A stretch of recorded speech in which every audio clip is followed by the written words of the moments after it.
अच्युतं केशवं रामनारायणं विश्वदामोदरं वासुदेवं भजे नीरवं माधवं गोपिकावल्लभं जानकीनायकं श्रीरामचन्द्रं भजे गुरुब्रह्मा गुरुविष्णु गुरुदेवो महेश्वरः गुरु साक्षात् परब्रह्मा तस्मै श्रीगुरवे नमः सरस्वती नमस्तुल्यं वरदे कामरूपिणी विद्यारम्भं करिष्यामि सिद्धे भवतु मे सदा ज्ञानानन्दमयं देवं निर्मलस्फटिकाकृतिम् आधारं सन्दविद्यानाम् अयं ग्रीवमुपास्महे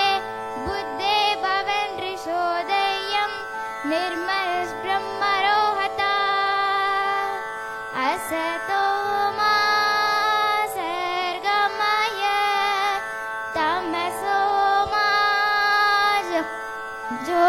ज्योतिर्गमय मृत्योर्मा अमृतं तमय ॐ शान्ति शान्ति शान्तिः।